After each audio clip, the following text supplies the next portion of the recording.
Hi, I'm Nancy Angata, here today to tell you about one of the many new opportunities we have for the students at Niles Township High School District 219.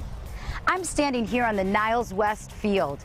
Its new state-of-the-art turf and track will benefit all of our athletes and extracurricular students. The football players, the soccer players, the track and field athletes, the POMs, the cheerleaders, and even the band are going to enjoy this new multi-purpose, state-of-the-art facility. We're also excited that the community will be able to enjoy this wonderful new facility. Today we're going to take you on a tour of what it took to build this facility and meet some of the people behind the installation and design. Take a walk with me and let's see what this wonderful field has to offer the students and community in Niles Township.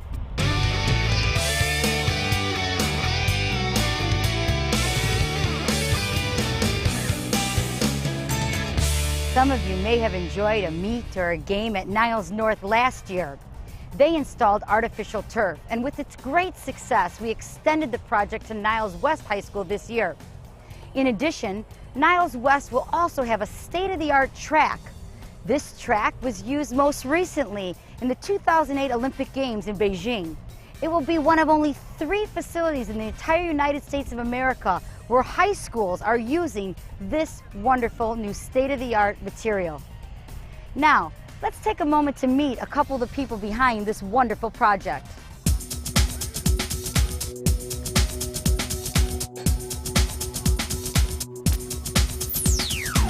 My name is Don Traska, and I'm the project manager for Keeper Specialty Flooring and Mondo USA.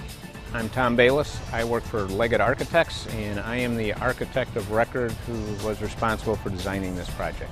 At Niles North, the existing track stayed in place, which is a little different than what happened at Niles West here. So at Niles North, we took an existing dirt football field, soccer field.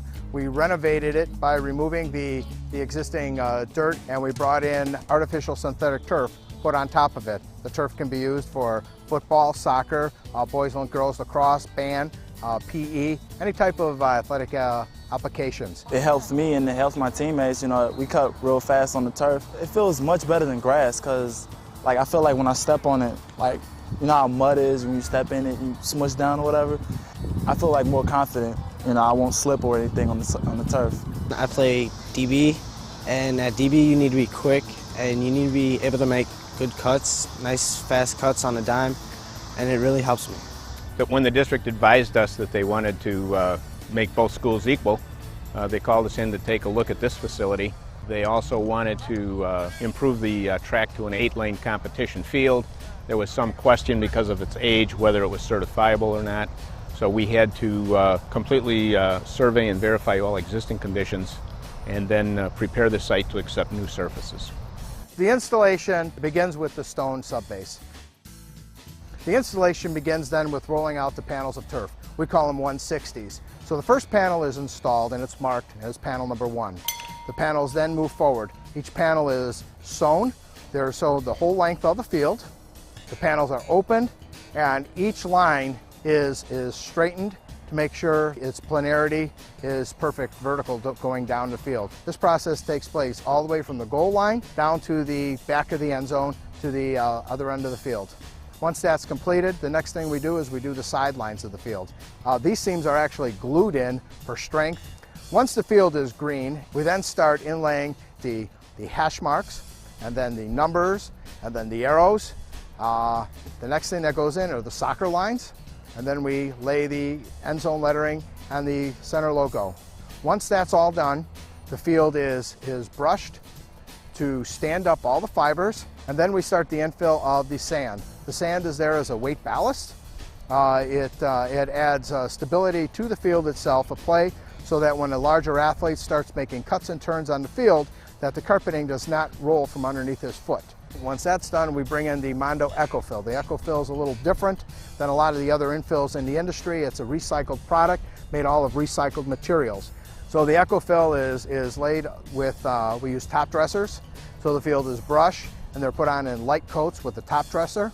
And then after each pass is brushed. And once you get to the last bags, you do a couple more brushings of the field, and then you have a completed field at the end of the day. You've got a field that's available to your students and your schedulers 24/7. You will probably have a difficult time overusing it, and you'll be able to do a lot more within your district than you could with the grass field that is weather sensitive. This is the actual surface that the athletes will be playing on for football, soccer. It is monofilament, meaning it is of a single strand. The infill here is called the EcoFill. This is what the field is filled with, which allows the field with resiliency and shock resistance. I think when you fall on it, it's softer, more of an impact. And when it gets cold, the ground doesn't freeze up. So when you fall on it in the cold, it's always the same because you got the rubber on it. So I think it should help us there. Well, I hope you enjoyed the tour. I'd like to personally invite you to come out on October 3rd to help celebrate with us as we dedicate this wonderful new state-of-the-art facility. On October 3rd, Niles West will celebrate its homecoming and 50th year reunion. Please join the Board of Education, administration, students, staff, teachers, faculty, and athletes all here together to celebrate this wonderful new facility. Thank you so much. I'm Nancy Ann Gatta, reporting from Niles Township High School District 219, Niles West, showing the nation that public schools work.